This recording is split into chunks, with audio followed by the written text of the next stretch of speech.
Hello, everyone, and welcome. This is the Hobbies Podcast. I am your host, Elias, and this is my guest today, Carl. Our co Hello. host, Christian, will not be here today, unfortunately. However, today we will be discussing fighting games, and our guest, Carl, here is a vivid fan of them. So, how long have you been playing fighting games for, Carl? Well, not as long as I have lived, but pretty close. Uh, I would say I've played fighting games for at least 10 years, and I'm Alright, 19, so half of my life. nice. And what is it that you find attractive about the genre?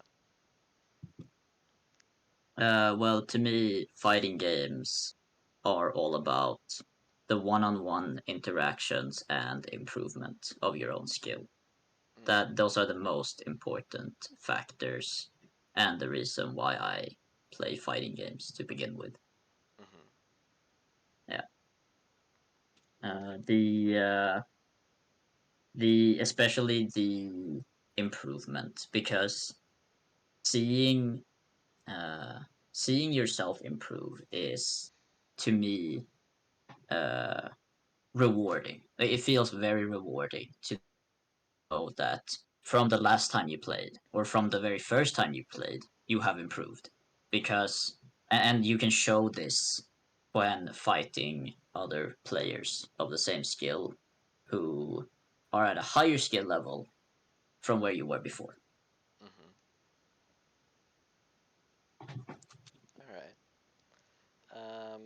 So what kind of fighting games is it that you play? Well, typically I enjoy two genres of fighting games. One of those being the platform fighters. These are the example of these are Super Smash Bros. All those games in that series, and um, and other type of platform fighters, like for example Rivals of Aether, but mainly the Super Smash Bros. Series. Uh, and that is actually the first fighting game I ever played. Is Super Smash Bros. Brawl on the Nintendo Wii, which is a platform fighter, and that is probably a reason why I'm very attached to specifically platform fighters. The nostalgia. All right. The uh, the second genre is the 2D, um, the 2D fighters, and there are heaps of 2D fighters, but the main ones are, of course, Street Fighter and similar games. For example, Marvel vs. Capcom games. My personal favorite is, however, Dragon Ball Fighters, Mm-hmm. and I'm also very excited for the new Riot fighting game, which is going to be a 2D fighter. Now, these 2D fighters also come in generally two forms, which is either one on one, where it's just one character versus one character, Mm-hmm. or tag based fighting games, where you play with multiple characters and you can tag these characters in whenever you feel like it. Mm-hmm. And so Dragon Ball Fighters is a tag based fighting game where you have three characters on both teams who can be tagged in at any moment to either help you or fight alongside you. And you can switch characters very freely. All right.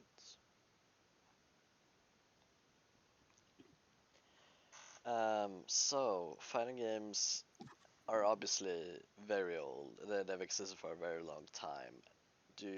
Have you played the classics anything? I have not played any of the older classics. No Street Fighter. Well, I would say Street Fighter 2 is the bigger classic. Street Fighter 1 was not really a game. It obviously was, but it was just two characters with the exact same moves. It was Ryu and Ken, which in the first Street Fighter, it was only Ryu and Ken, and they had the exact same moves. Mm-hmm. And so I wouldn't really classify that as the start of fighting games. I would say Street Fighter 2 is maybe the start. Marvel vs. Capcom. I have played Marvel vs. Capcom 3, the newer release, the Ultimate Edition as it's called, with newer characters, and I enjoy it. But considering there are people who have played that for longer than longer than I have played fighting games for, um, I it will take me quite a long time to get up to the skill levels of others. So I do enjoy playing the newer fighting games where, generally speaking, most people are on an even playing field when the game releases. All right. Um, yes. So also, I would say that some fighting games now are very similar to old fighting games, and um, I have played fighting games that are similar to the classics, but have not specifically played many of the classics. Mm-hmm. All right. One of the more famous series of fighting games are Mortal Kombat. They've made a lot of installments of that series. Um, have you played it? I have tried it, but I have never gotten fully into Mortal Kombat. Um, Mortal Kombat is a 2D fighter, as I mentioned before, so uh, it's definitely within my tastes of fighting games. However, uh, as I mentioned, the tag-based 2D fighters are more my style. I like that Mm, freedom of having multiple characters and being able to use them in and synchronize them with combos and such. mm, Now, Mortal Kombat has never been a tag based fighting game. It's always been one on one. mm, And the idea of making one mistake and losing a big portion of your life, or losing a character, or losing the game, that has always been a big part of fighting games, but even more so in Mortal Kombat with the fatality mechanic. mm, And so, to me, only having one character, obviously, Mortal Kombat is played with multiple rounds, but yeah. still, only having one character and having that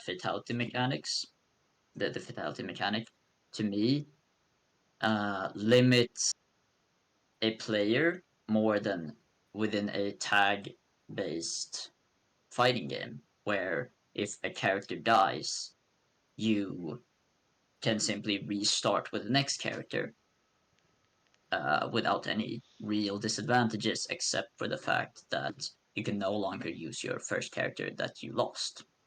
Mm, And a game that I think has done this in the perfect way possible is an indie fighting game called Skullgirls.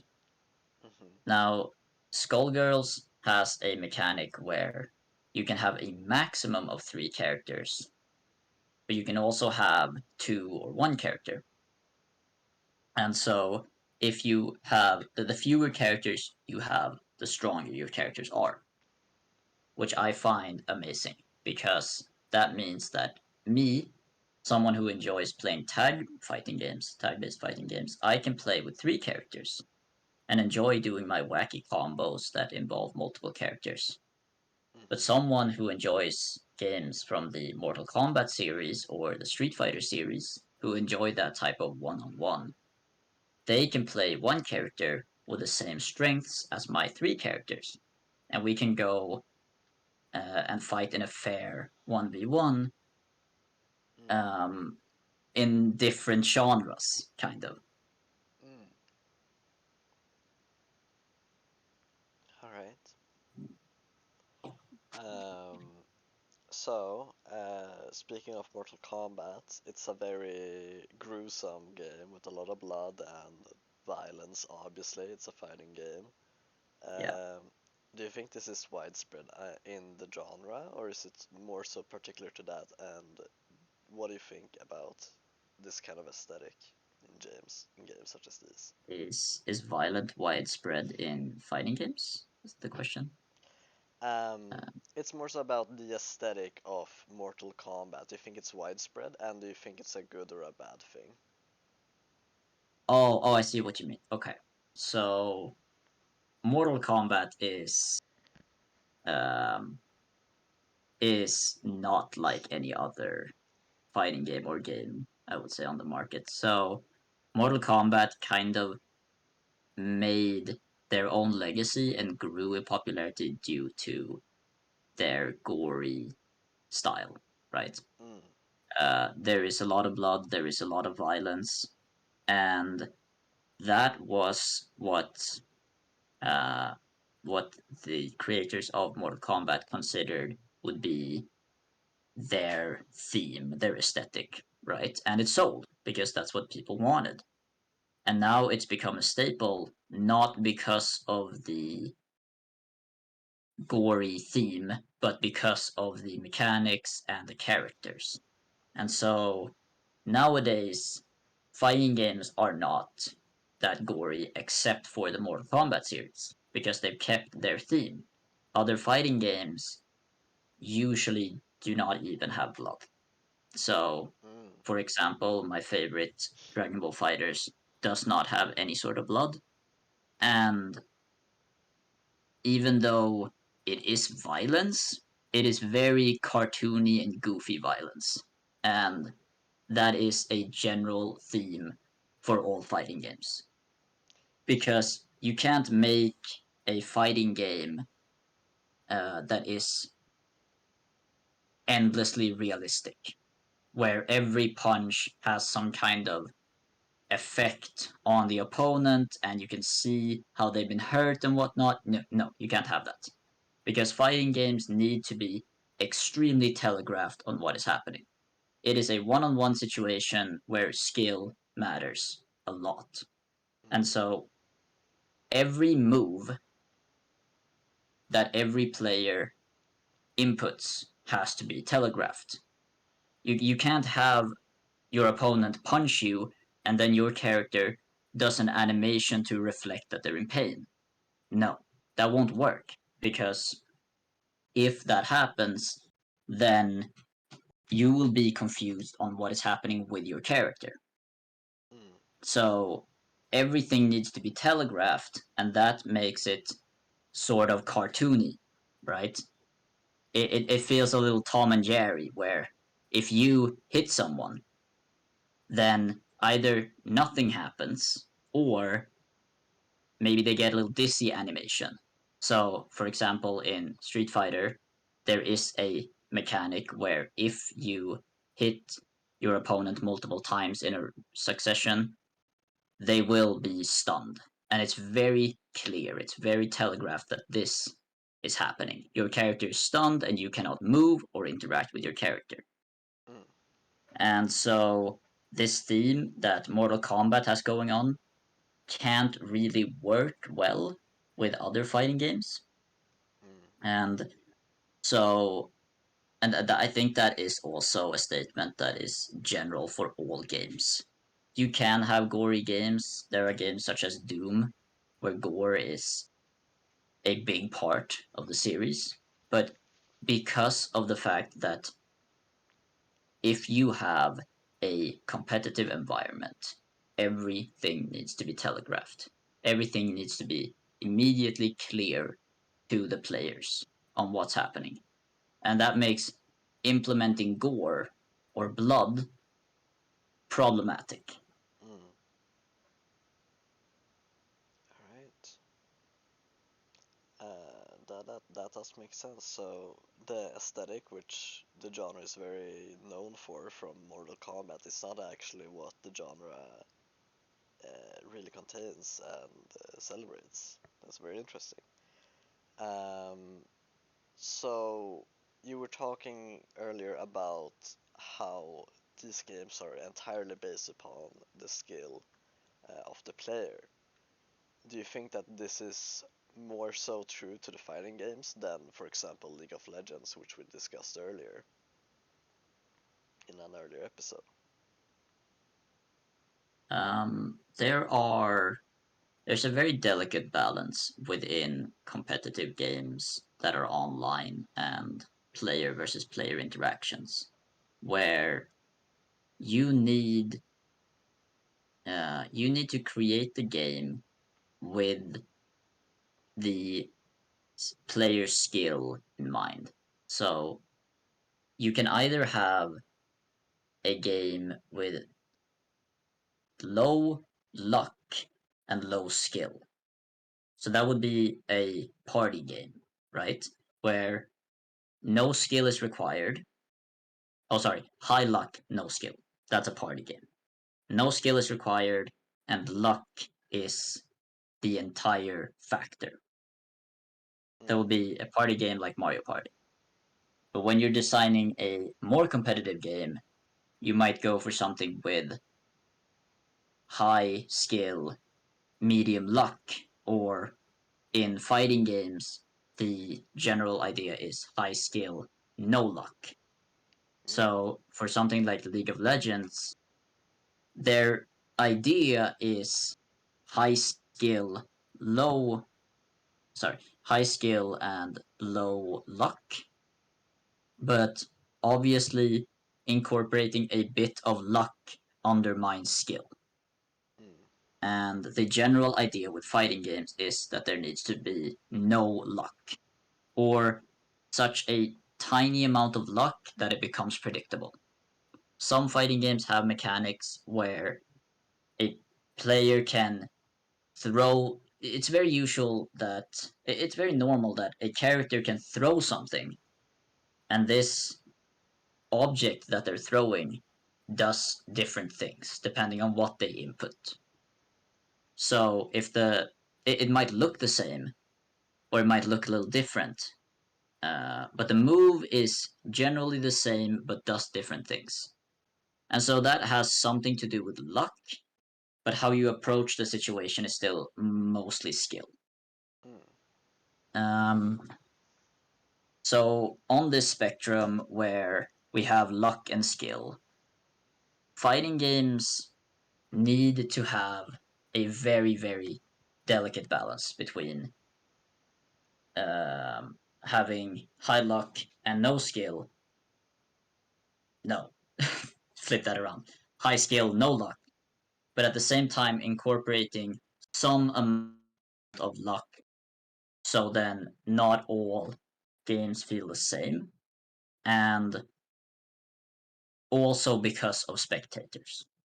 Spectators are a massive part of fighting games, mm, where most of the money that a company can make when they create a fighting game is in the esports market, where they want a lot of spectators so then they can market the game. mm, And having a lot of spectators means appealing to those spectators.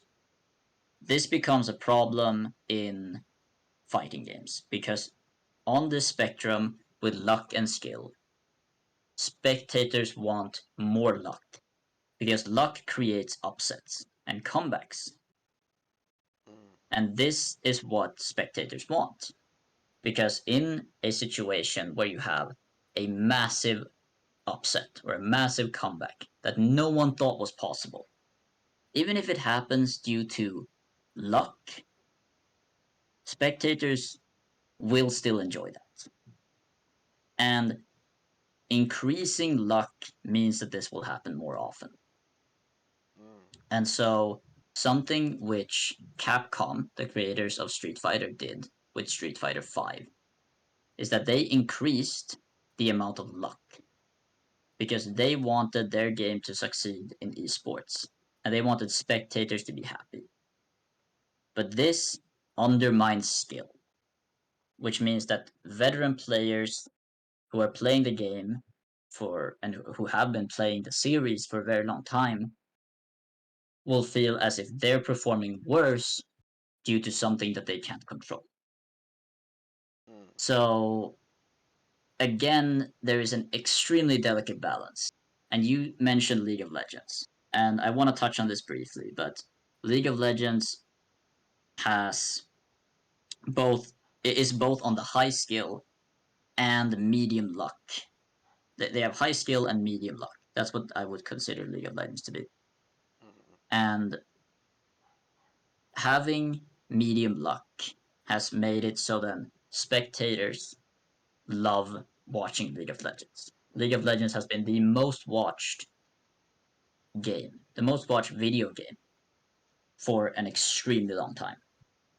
And they have created an a very good balance where even if you might be mad that you just lost to something which you could not control,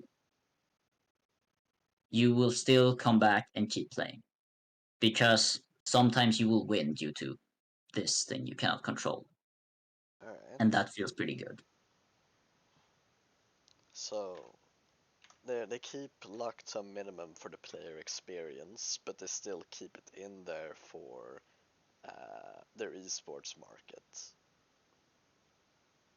In fighting games, yes. fighting games. In League of Legends, luck works both with the spectators and the players. All right, good. So, would you recommend fighting games to anyone listening? That's always a tough question because whenever you say I recommend this fighting game, you should play this. The immediate response and the immediate thing people think of is no, this is way too difficult. Fighting games have a reputation of being difficult, hard to play, hard to master. Combos are difficult. Controllers are hard to use. Doing inputs like circle motions, pretzel motions, quarter circle motions, these are hard to do. Hmm. And this this means that you can't simply recommend a fighting game to someone. Mm. You have to recommend a fighting game to someone who is willing to learn a fighting game. And so if if you are listening to this and you do want to try a fighting game, Hmm. then I recommend that you try a fighting game. But if you have no intention of spending a lot of time trying to improve your own skill until you reach a point where you can enjoy the game, do not try a fighting game. Because you need some level of skill to enjoy a fighting game. You will probably be bored for the first few hours of playing a fighting game. But when you reach that skill level where you can compete with other people, where you can start winning against other people and show yourself what improvements you've made, that's when fighting games become fun. So if you're willing to put in that time, I recommend fighting games. All right. What kind of person do you think it is that might be considering fighting games then?